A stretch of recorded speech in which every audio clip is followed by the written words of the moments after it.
comme je l'ai dit la dernière fois, de le brancher chez les autres. Mais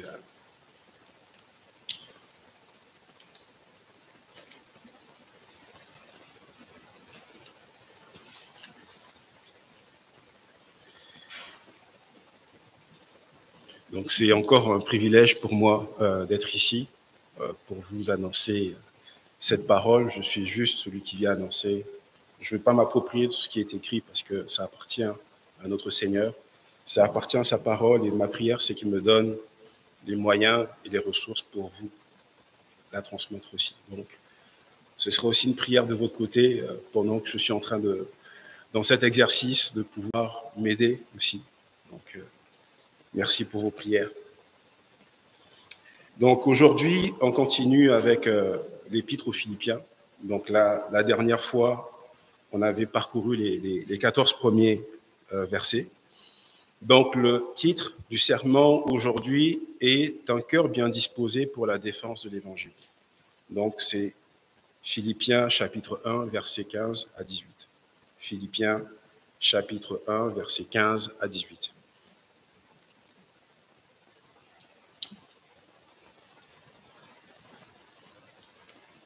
Lisons pour la gloire de notre Seigneur Jésus-Christ. Quelques-uns, il est vrai, prêchent Christ par envie et par esprit de dispute. Mais d'autres le prêchent avec des dispositions bienveillantes. Ceux-ci agissent par amour, sachant que je suis établi pour la défense de l'Évangile. Tandis que ceux-là, animés d'un esprit de dispute, annoncent Christ dans des intentions qui ne sont pas pures et avec la pensée de me susciter quelques afflictions dans mes liens. Qu'importe, de toute manière, que ce soit pour l'apparence, que ce soit sincèrement, Christ n'est pas moins annoncé. Je m'en réjouis et je m'en réjouirai encore. Amen. Donc, nous avons vu précédemment qu'un lien d'amour fraternel très fort existait entre l'Église de Philippe et Paul. Et que par la persévérance de Paul dans sa captivité, beaucoup ont commencé à annoncer l'Évangile. Ils ont eu le courage de proclamer, ils ont eu cette force d'aller vers les gens et annoncer l'Évangile. L'expérience de Paul pendant son emprisonnement avait encouragé nombre de ses compagnons. Et une situation qui était devenue difficile pour Paul, à ce moment-là, était pour eux comme une occasion bénie, un plan divin pour pouvoir annoncer la parole de Dieu aux autres. Et vraisemblablement, beaucoup de ces premiers chrétiens ont maintenant conclu que si le Seigneur est capable d'agir dans de telles circonstances dans la vie de Paul, peut-être qu'il agira de la même manière dans les choses que j'ai tendance à considérer comme des difficultés, comme des revers, comme des épreuves. Après tout, son but en envoyant des nouvelles personnelles aux Philippiens, Paul, des nouvelles personnelles aux Philippiens, était de les encourager. Il était prêt à être lié dans des chaînes pour démontrer qu'il était innocent, qu'il était enchaîné parce qu'il prêchait l'Évangile.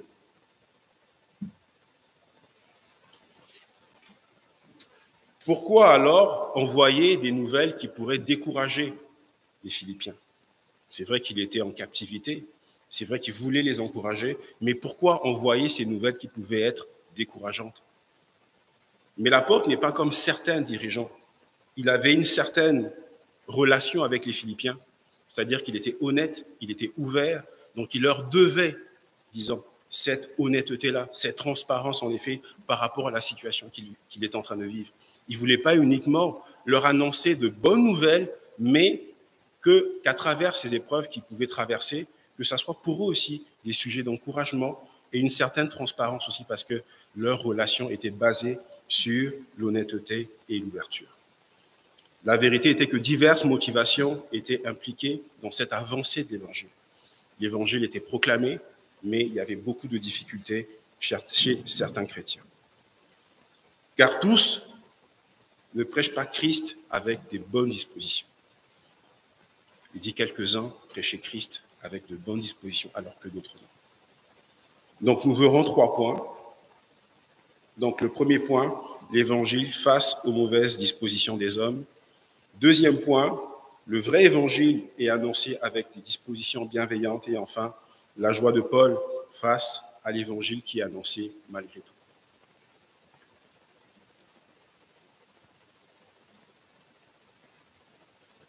Donc, dans les premiers versets, certains prêchent en effet le Christ par envie, par rivalité, non sincèrement, c'est qu'ils ne sont pas sincères quand ils proclament les vérités de Dieu.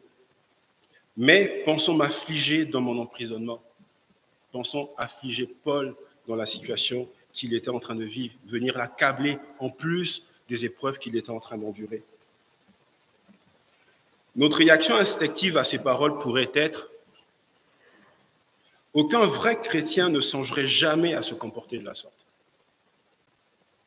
Il est impossible de prêcher Christ par rivalité. Mais nous en avons un exemple ici, dans ces passages. Pour cette raison, certains commentateurs ont parfois compris que Paul parlait de faux docteurs qui prêchaient le faux évangile, comme on peut le voir dans Galates 1, 6 à 9. Il est possible de prêcher l'évangile avec des dispositions malveillantes. Tout comme il semble possible de prophétiser et de chasser des démons et de faire beaucoup de miracles au nom de Jésus à partir de mauvaises dispositions. On le voit dans Matthieu 7, 21 à 22, par exemple. Peut-être, par exemple, certains prêchent-ils dans l'espoir qu'ils pourraient s'approprier l'autorité de Paul. Il avait une certaine autorité, Paul. Et peut-être qu'ils pensaient gagner des positions influentes dans ces églises en son absence. Quoi qu'il en soit, ces prédicateurs voulaient affliger Paul pendant qu'il était en prison. Et le mot affliger ici provoque des frictions, des pressions, c'est-à-dire qu'en plus de ce qu'il vivait, pouvait l'accabler dans la situation dans laquelle il se trouve, en détention. Donc il s'agit de chrétiens que Paul considère comme des frères. Parmi tous ses frères, il y en a qui avaient des dispositions bienveillantes, il y en avait d'autres qui avaient des dispositions malveillantes. C'était des frères pour Paul. Ils annonçaient la sainte parole. Ils annonçaient le Christ. Mais alors, quel est le souci si tel est le cas? S'ils annonçaient l'évangile, quel est alors le souci dans ces circonstances-là? Qu'est-ce que Paul a à redire sur ses frères s'ils prêchent Christ fidèlement? Le problème réside en effet dans leur motivation. Le problème réside dans les motivations de ses frères. Certes, ils prêchent Christ, mais ils le font par esprit de dispute, avec des dispositions malveillantes. Ces mêmes personnes sont animées d'un esprit de dispute et des motifs qui ne sont pas purs, et avec la pensée de susciter à Paul des tribulations dans son emprisonnement.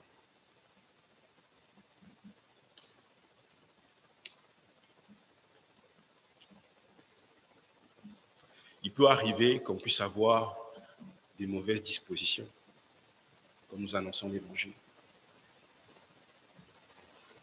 Est-ce que le but, c'est qu'un grand nombre vienne au Christ?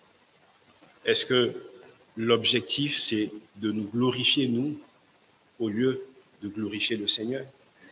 Est-ce que le but, c'est de tromper l'Assemblée de Dieu?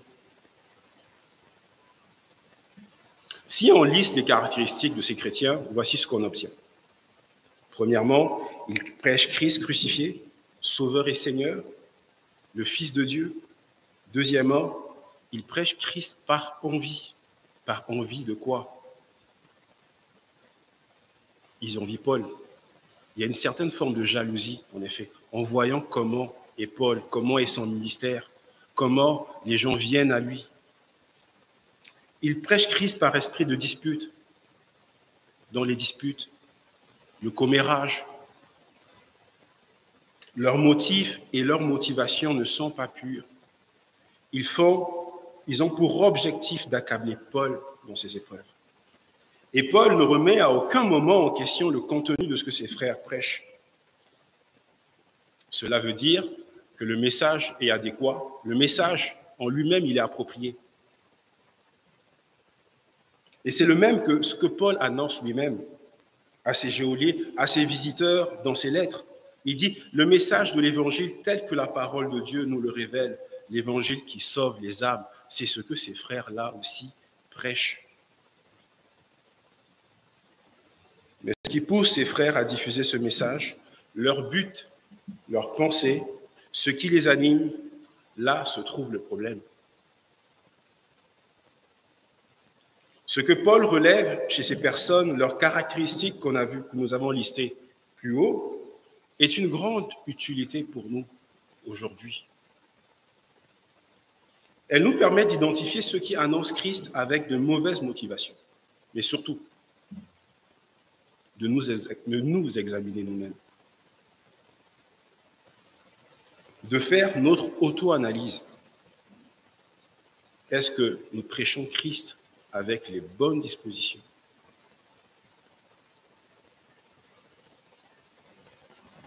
Est-ce que nous prêchons Christ par amour pour ceux qui sont perdus?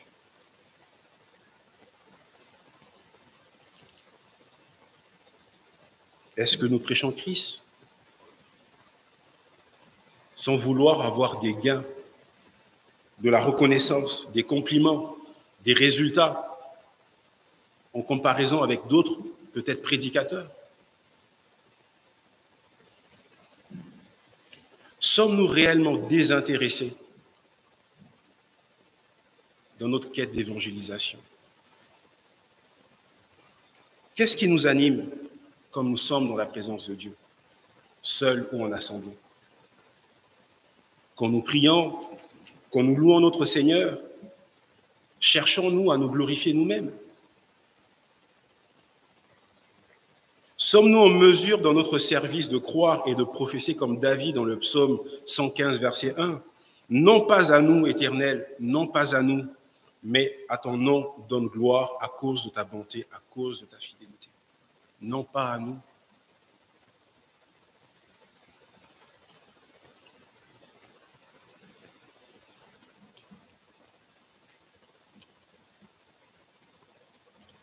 L'authenticité du message ne fait pas l'authenticité de la personne qui la professe, qui le professe.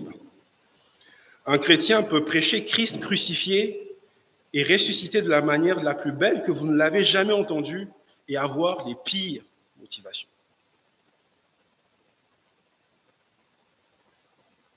Ça existe de nos jours, aujourd'hui. Quand vous baladez sur les réseaux, sur Internet, il y a le concept aujourd'hui de l'audience. C'est-à-dire qu'en effet, il y a des prédicateurs qui n'ont pas d'assemblée, qui sont là, chez eux, qu'on ne peut même pas évaluer, et ils fonctionnent en fonction des vues, des likes, ce genre de choses. Mais quelles sont les motivations derrière tout ceci? Est-ce que c'est pour ramener le grand nombre au Christ? Est-ce que c'est pour que les âmes se tournent vers le Seigneur? Vous savez, les démons, le diable, ça me fait rigoler parce qu'ils ont aussi une orthodoxie. Les démons eux-mêmes ont une orthodoxie, une connaissance de Dieu et du message de l'Évangile bien plus précis et concret que beaucoup de chrétiens.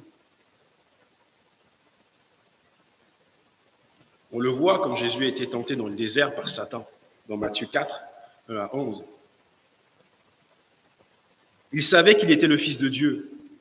Au verset 3, il nous dit que le tentateur s'étant approché, le tentateur Satan, s'étant approché, lui dit, « Si tu es le Fils de Dieu, ordonne que ces pierres deviennent du pain. » Quelle a été la réaction de Jésus? On l'a chanté, « L'homme ne vivra pas que de pain, mais de toute parole qui sort de la bouche du Seigneur. » Les démons savent que Jésus-Christ est le Messie, que c'est le Fils de Dieu. Et ils connaissent très bien la parole de Dieu. Les démons, ils se soumettent aussi à son autorité. Ils le professent de leur bouche, contrairement à la très grande majorité des hommes. Contrairement à la très grande majorité des hommes, ils professent le nom de Dieu. Ils savent qu'il est le Dieu. Ils savent qu'il est divin. Donc, connaître la vérité et l'annoncer ne traduit pas forcément une bonne disposition de cœur ou de bonne motivation. Très important. Pour nous surtout aussi. Comme je le dis, on a beaucoup de ressources. Nous écoutons beaucoup de choses aujourd'hui. Et notre disposition de cœur, où se situe notre cœur aujourd'hui? Qui écoutons-nous? Dans le contexte de Paul, ses frères prêchent par lui. Alors on peut se demander, par envie de quoi? On trouve la réponse en faisant la comparaison avec le verset 16. À l'opposé, ceux qui prêchent avec des dispositions bienveillantes agissent par amour, sachant que Paul est établi pour la défense de l'Évangile. Sachant que Paul est établi pour la défense de l'Évangile. Défense, en grec, apologia, apologète, en effet, la défense de l'Évangile. Et très clairement ici, l'envie et l'esprit de dispute qui animent les frères se portent sur le ministère de Paul et les bénédictions de Paul que Dieu lui accorde dans son ministère. Le ministère de Paul, malgré toutes les apparentes difficultés et les obstacles qu'il peut rencontrer, porte de nombreux fruits. Car Dieu est avec lui et qu'il se sert de lui pour diffuser l'Évangile de façon spectaculaire. Il implante de nombreuses églises, voit des milliers de personnes se tourner vers Christ par son intermédiaire. Ces frères-là le voyaient. Il débat avec les grands auteurs de la loi, les philosophes grecs. C'est le plus grand missionnaire de son temps. Et il a reçu des révélations directes de la part de Dieu. Paul en a apparence une place privilégiée dans l'Église du Christ, une certaine influence. Son influence est grande et beaucoup de frères l'aiment et le soutiennent, car au-delà de son ministère fructifiant, il connaissait l'homme, il connaissait son cœur, ses motivations qui sont à l'opposé de ses frères ennemis et détracteurs. Ces derniers envient Paul et tout ce que nous avons cité précédemment. Il se verrait bien à sa place. Il se verrait bien avoir autant d'influence, autant être apprécié et autant être soutenu, parce que Paul était soutenu aussi. On a vu en captivité qu'il était soutenu par l'Église de Philippe.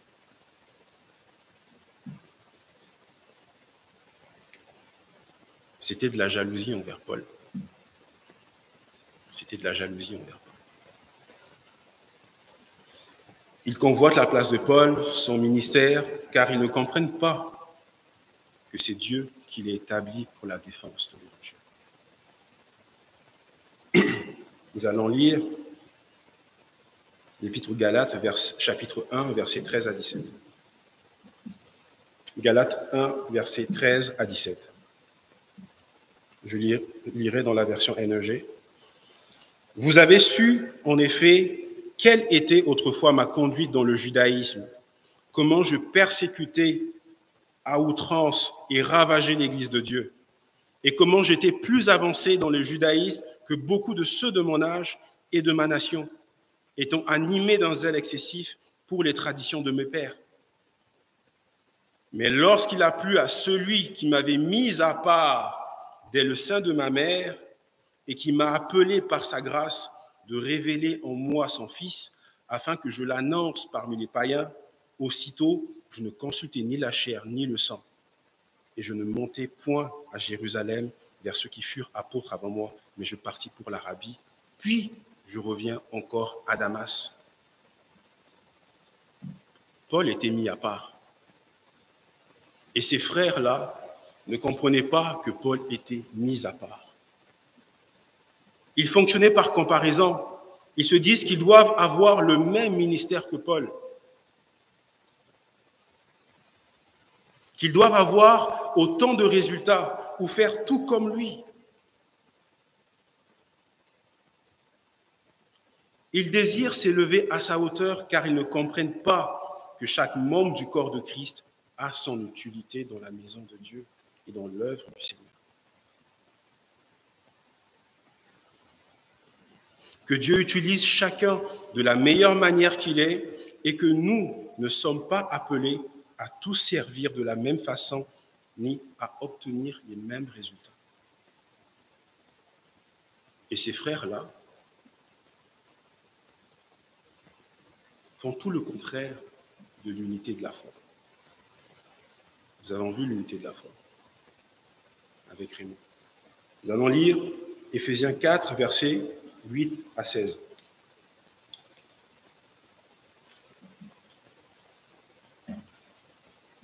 Éphésiens 4, 8 à 16.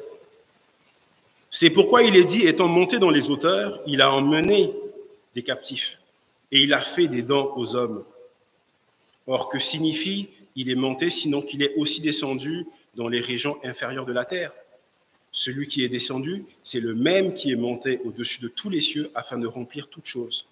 Et il a donné les uns comme apôtres, les autres comme prophètes, les autres comme évangélistes, les autres comme pasteurs et docteurs, pour le perfectionnement des saints en vue de l'œuvre du ministère et de l'édification du corps du Christ, jusqu'à ce que nous soyons tous parvenus à l'unité de la foi et de la connaissance du Fils de Dieu, à l'état d'homme fait, à la mesure de la stature parfaite de Christ. Ainsi, nous ne serons plus des enfants flottants et emportés à tout vent de doctrine par la tromperie des hommes, par leur ruse dans les moyens de séduction, mais en professant la vérité dans l'amour, nous croîtrons à tous égards en celui qui est le chef, Christ. Amen. Ces frères-là faisaient tout le contraire de l'unité de la foi, en essayant de se comparer à Paul. Nous n'avons pas une obligation de résultat, parce que c'est Dieu qui fait l'œuvre. Mais nous avons une obligation de moyens. Nous avons une obligation de moyens. Ce qui compte réellement, ce n'est pas l'influence que nous avons, le nombre de personnes dans notre assemblée, la grandeur de notre bâtiment, notre diplôme de théologie, notre degré de qualification. Ce qui compte, c'est notre disposition de cœur. C'est notre disposition de cœur. Louis Berkhoff, dans son précis de doctrine chrétienne, parle du siège de la religion, quand il parle du cœur. Il dit que l'Écriture nous enseigne que la religion concerne le cœur. Dans la psychologie de l'Écriture, le cœur est l'organe central de l'âme. De lui découlent toutes les sources de la vie, les pensées, les sentiments et les désirs. Proverbe 4, 23. La religion implique l'homme tout entier dans sa vie intellectuelle, affective que morale. C'est la seule vue qui rende justice à la nature de la religion. Et dans leur disposition de cœur de ces frères, on retrouve un peu le schéma des amis de Job par rapport à ce qu'il est en train de traverser. Ces amis qui tentent d'expliquer à celui-ci que tout ce qui lui arrive comme malheur est forcément la conséquence d'un ou plusieurs péchés dans sa vie. Comment ils ont essayé d'affliger, d'affecter encore Job dans ce qu'il était en train de traverser. Et ce même schéma s'est reproduit pour Paul aussi.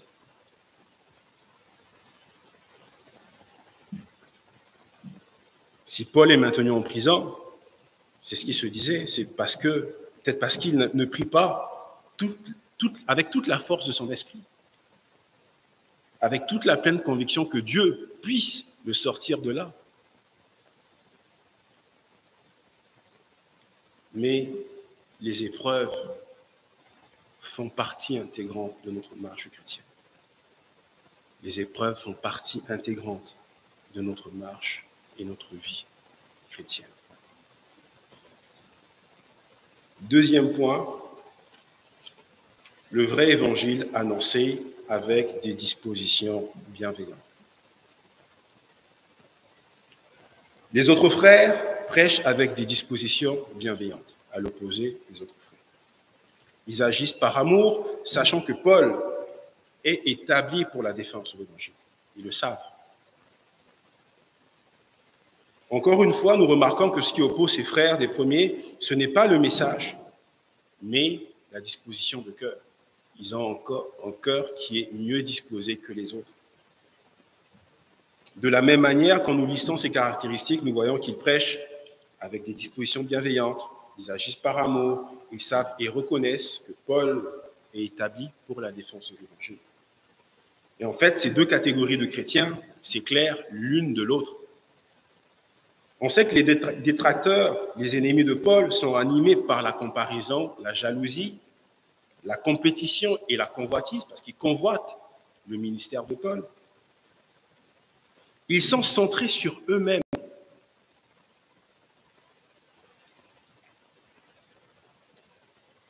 Et leur joie dépend des circonstances, de leurs propres conditions. Les autres frères sont à l'opposé de tout cela, bien plus proches finalement de ce que Paul vit lui-même en captivité, parce qu'ils ont cette joie durable dans un service au Christ qui est désintéressé. Ils servent le Christ de façon désintéressée.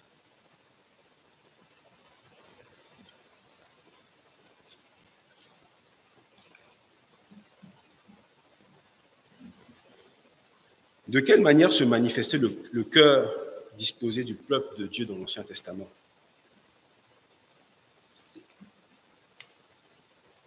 Nous avons une illustration dans Exode 36, quand nous lisons, lorsque Dieu demande à Moïse de collecter auprès du peuple les offrandes pour construire le tabernacle. Nous allons voir qu'au verset 1 de Exode 36, verset 1, Betsaléel, Oholiab et tous les artisans en qui l'Éternel a mis de l'habileté et de l'intelligence pour savoir faire ces travaux réaliseront les objectifs destinés au service du sanctuaire en se conformant à tous les commandements de l'Éternel. On avait l'obéissance à la loi de Dieu. Premièrement. Au verset 2, Moïse appela tous ceux dont le cœur était disposé à s'appliquer à ce travail pour le réaliser. Ils étaient prêts à apporter une grande attention à l'œuvre de Dieu. On voit qu'il y avait une forme d'application qu'ils étaient appliqués dans ce qu'ils étaient en train de faire. Donc nous avons l'obéissance, nous avons l'application. Et enfin, au verset 3, on apportait encore à Moïse des offrandes volontaires, c'est-à-dire sans contrainte. Ils étaient volontaires, ils n'étaient pas poussés. Ils ne faisaient rien par contrainte. Ils allaient d'eux-mêmes volontairement pour ce travail. Et encore au verset 3, chaque matin, on apportait à Moïse des offrandes volontaires sans se lasser. Ils apportaient généreusement leur offrande pour l'Éternel. On voyait une certaine régularité. Ils étaient réguliers dans leur service. Donc nous avons l'obéissance, l'application, le volontariat et la régularité. Et au verset 4 d'Exode 36, alors tous les hommes habiles qui réalisaient tous les travaux du sanctuaire vinrent dire à Moïse, le peuple apporte beaucoup plus. Ils auraient pu détourner le surplus à leur profit. La tentation devait être grande. L'honnêteté. L'honnêteté. L'obéissance, l'application, le volontariat, la régularité et l'honnêteté. Verset 5, verset 7, le peuple apporte beaucoup plus qu'il ne faut pour réaliser le travail que l'Éternel a ordonné de faire. Les objets préparés suffisaient pour tous les travaux à réaliser et il y en avait même trop. La générosité. L'application, le volontariat, la régularité, l'honnêteté, la générosité. Un esprit et un cœur bien disposés. qu'on appelle des caractéristiques d'un cœur bien disposé. Les mauvaises dispositions sont toujours plus complexes que les bonnes. Ça n'étonne personne. Et ils prennent généralement plus de temps à décrire pour Paul.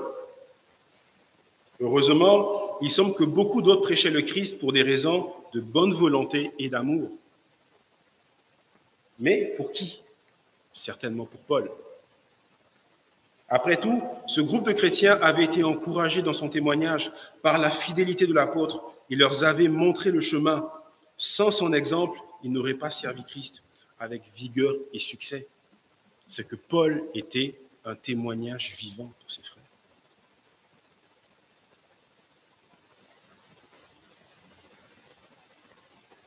Il était un témoignage vivant pour ses frères. Il lui était reconnaissant et impatient de le voir expérimenter les bénédictions qu'il partageait. Ils espéraient que leur courage retrouvé lui donnerait un nouvel encouragement dans ce qu'il est en train de vivre en captivité. De plus, cependant, la prédication de ces fidèles chrétiens aurait été empreinte de bienveillance et d'amour envers leurs auditeurs. C'était en contraste marqué avec les ennemis de Paul, qui étaient poussés par une ambition qui était plus égoïste, parce qu'ils pensaient qu'à eux, à leur gloire. Ils pensaient juste à s'élever.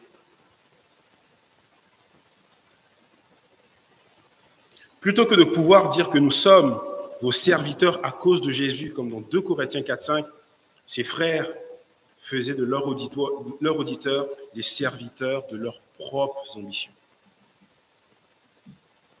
Donc, ils se servaient de ses frères, de ceux à qui ils annonçaient la parole pour leurs propres ambitions personnelles. Et c'est de l'égoïsme.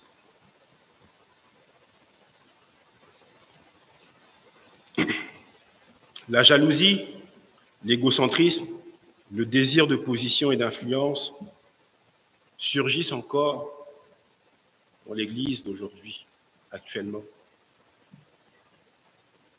Ça peut être partout aussi, milieu vivant dans la société, dans les hautes sphères du pouvoir, mais même dans l'Église, cela se reproduit. Ici, Paul nous fournit un test de la profondeur avec laquelle cette prière est exaucée dans nos propres vies. Qu'est-ce qui se cache derrière notre service chrétien? Qu'est-ce qui se cache derrière notre service lorsque nous servons le Christ? Sommes-nous bien disposés? Est-ce que notre souci premier, comme on l'a chanté, c'est le royaume de Dieu? C'est que le plus grand nombre vienne au Christ?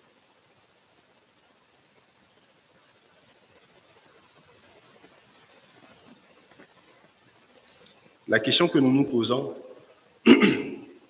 comment reconnaître ceux qui prêchent pour de bons motifs? Ceux qui évangélisent aussi pour de bons motifs. L'apôtre Pierre nous donne des instructions nécessaires dans 1 Pierre 5, 2 à 4. 1 Pierre 5, versets 2 à 4.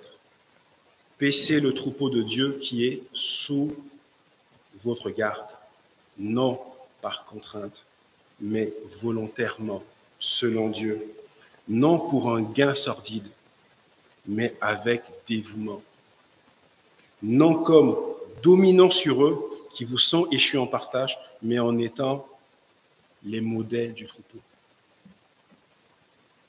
Paul était un modèle de troupeau.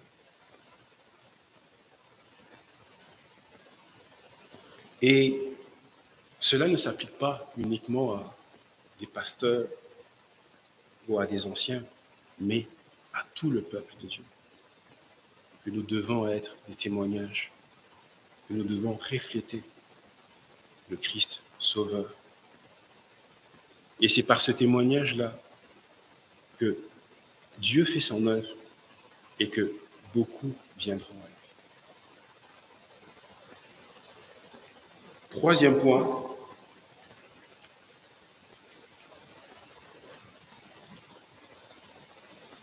La joie de Paul face à l'évangile qui est annoncé malgré tout. Comment Paul réagit face au comportement de ses frères détracteurs ou frères ennemis? On pourrait s'attendre à ce qu'il s'insurge contre un tel acharnement injustifié, à ce qu'il demande à ses amis et frères de les faire taire, de les reprendre, de défendre sa cause. Ça paraît légitime quand on connaît la réalité de ce qu'il vit en captivité, tant les circonstances qui sont dans son cœur. Ce n'est toutefois pas ce qu'il est en train de faire. Il ne nie pas que le comportement de ses frères est un problème, ni que cela peut entraîner des conséquences pour eux ou pour leur ministère. Et c'est ce qu'on remarque quand il dit « quelques-uns, il est vrai ». Parmi ses frères, il dit « quelques-uns, il est vrai ». Tout n'est pas rose dans la tête de Paul. Il voit bien qu'il y a un problème. Il voit bien qu'il y a un problème parmi ses frères. La réponse de Paul à ces expériences qui sont frustrantes est un modèle de grâce. Et nous donne un aperçu des raisons qui ont déterminé son propre ministère. Il a pu se réjouir, malgré le fait que les gens essayaient d'en rajouter sur ses blessures et sur sa captivité. Mais il s'en est quand même réjoui. Mais comment pourrait-on dire dans ces circonstances, au verset 18, « Je me réjouis » ? Quand nous voyons que des frères sont en train de nous accabler, quand on voit qu'ils se comportent de façon à semer des divisions ou de la jalousie, parce qu'en effet, c'est des graines de division. Du moment où il y a de la jalousie, c'est des graines de division. Quand on veut se comparer, c'est des graines de division aussi.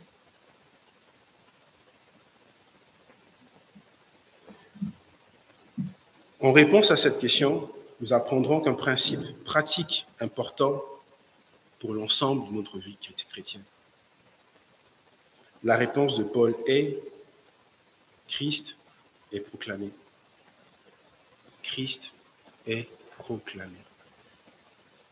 Loin de se réjouir des mauvaises motivations ou mauvaises manœuvres de ces hommes, qui le considéraient comme un rival plutôt qu'un frère dans la foi, il est dénoncé comme des individus égocentriques qu'ils étaient.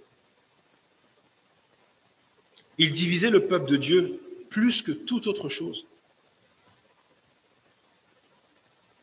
Mais plutôt que de laisser leur péché ranger son âme, le décourager au plus grand point, potentiellement introduire une note de tristesse dans sa vie, Paul a refusé de se détourner de l'objectif principal de son ministère. C'est vrai qu'il y avait un problème. Il voyait le problème, mais il n'a pas voulu se décourager. Il n'a pas voulu être attristé par ce qui se passait. Il n'a pas voulu se détourner de l'objectif principal de son ministère qui était exalter le nom du Seigneur Jésus-Christ. Exalter le nom du Seigneur Jésus-Christ. C'était ça son but. C'était ça ce à quoi il voulait, ce à quoi il tenait.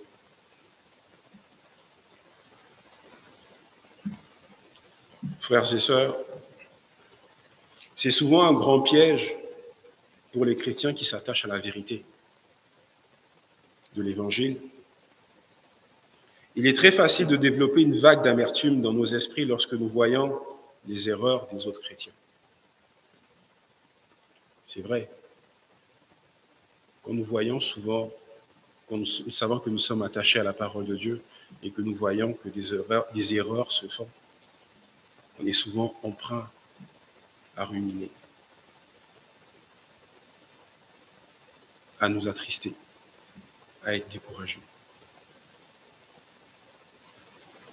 des fois même à s'écarter. Et souvent, on va d'église en église.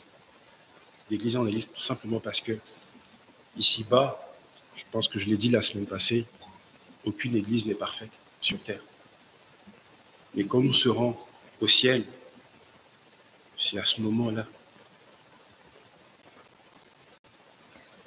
que nous serons dans la perfection. Une église, c'est un ensemble de personnes pécheurs. Nous sommes tous dépravés ici, moi compris. Et je pense que même Augusto va reconnaître qu'il est dépravé aussi. On est tous dépravés. Il n'y a rien de bon qui peut ressortir de nous. Rien de bon. La manière dont nous présentons l'Évangile peut alors être dominée par notre critique des autres, plutôt par une présentation de Jésus-Christ.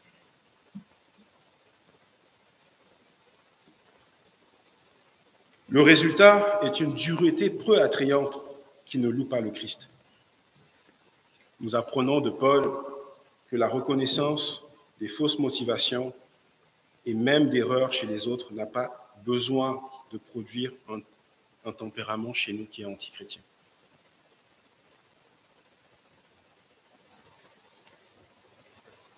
Ça ne doit pas développer en nous ces attristements ou un sentiment antichrétien à l'égard des autres.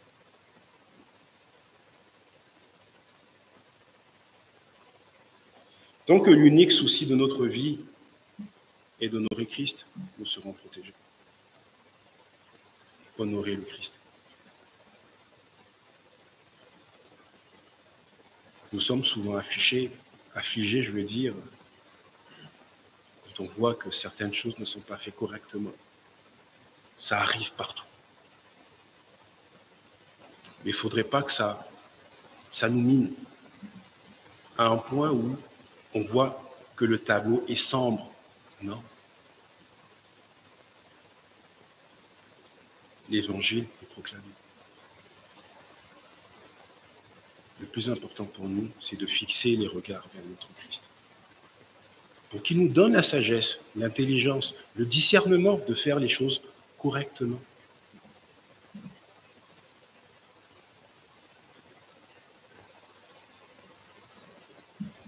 Et on se rappelle de Jonas, les dispositions de cœur de Jonas par rapport aux Ninivites. La dernière chose qu'il souhaitait, c'était de voir les Ninivites se repentir et d'être graciés par Dieu. Pourtant, le message qu'il a annoncé a produit exactement cet effet. C'est Dieu qui fait l'œuvre, quelles que soient les dispositions de notre cœur. C'est Dieu qui fait l'œuvre de notre cœur déjà.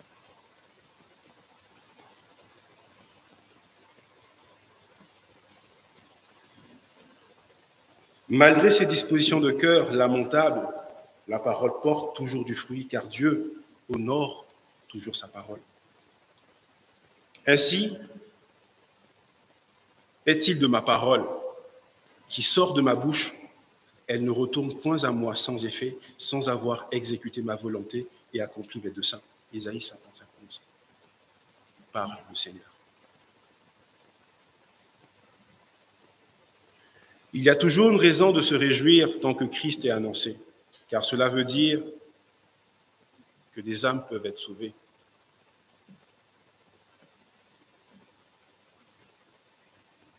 Ça veut dire que des âmes peuvent être sauvées. Pour Jean Calvin, Dieu accomplit parfois une œuvre admirable au moyen d'instruments dépravés. Au moyen d'instruments dépravés. Il est capable de faire une œuvre admirable parmi nous. Paul en est l'exemple. Il persécutait le peuple de Dieu.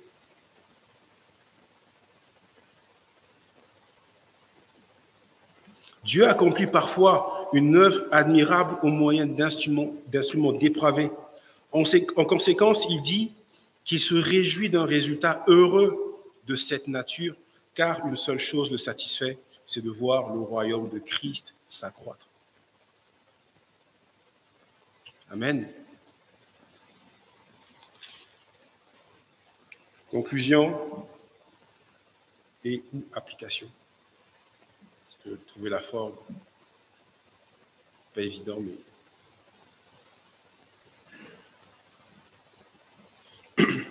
Donc, frères et sœurs, les mauvaises dispositions des hommes ne doivent jamais devenir l'élément déterminant de notre attitude envers notre propre vie et la communion des saints.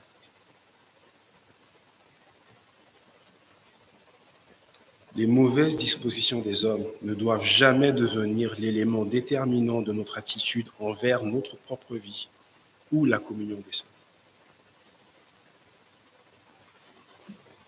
Les mauvaises motivations comptent. Paul les reconnaît. Puisqu'il exhorte dans le même sens l'Église qui se trouve à Rome. Dans Romains 16, 17 à 18, « Je vous exhorte, frères, à prendre garde à ce qui cause des divisions et des scandales ou préjudice de l'enseignement que vous avez reçu. Éloignez-vous d'eux, car de tels hommes ne servent point Christ, notre Seigneur, mais leur propre ventre.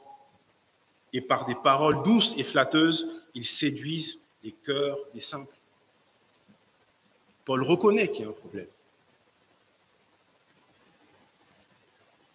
Ce qui implique que nous ne devons jamais laisser, nous devons jamais les laisser nous dévorer, nous miner, nous attrister,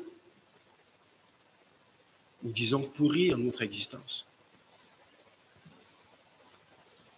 Nous devons être vigilants, nous devons prier, nous devons veiller, demander la sagesse et la direction de notre Dieu.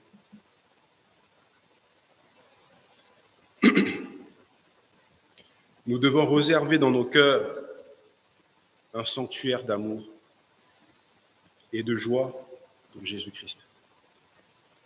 Notre cœur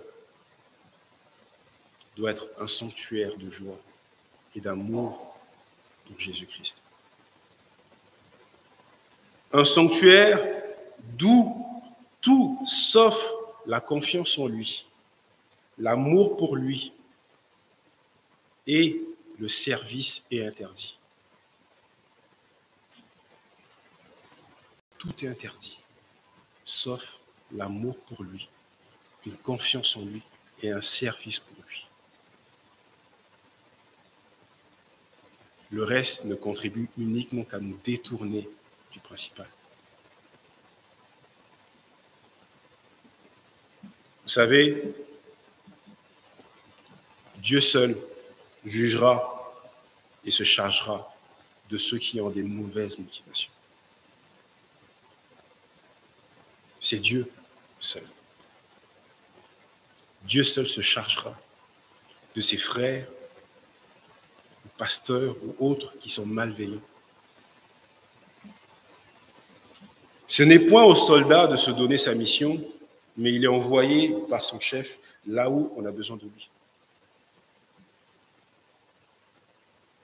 Ce n'est point au soldat de se donner sa mission.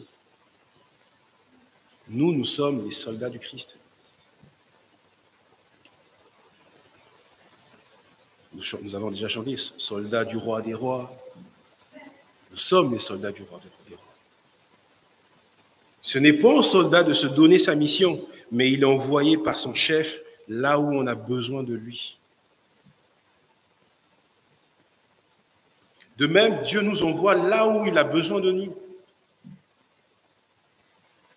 Selon ce à quoi il nous a prédestinés d'avance, ce n'est point à nous de choisir notre appel et nous donner à nous-mêmes des missions à réaliser.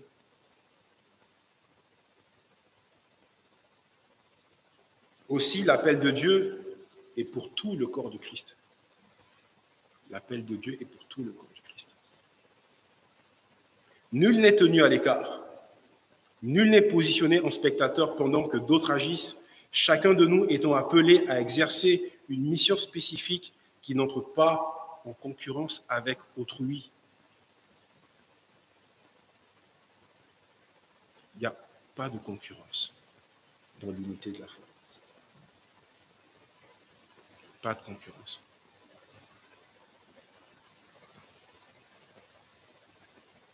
En effet, dans le corps de Christ, il n'y aurait pas de concurrence si chacun faisait ce à quoi il était appelé. Et il n'y aurait pas de jalousie si chacun connaissait l'importance de sa mission.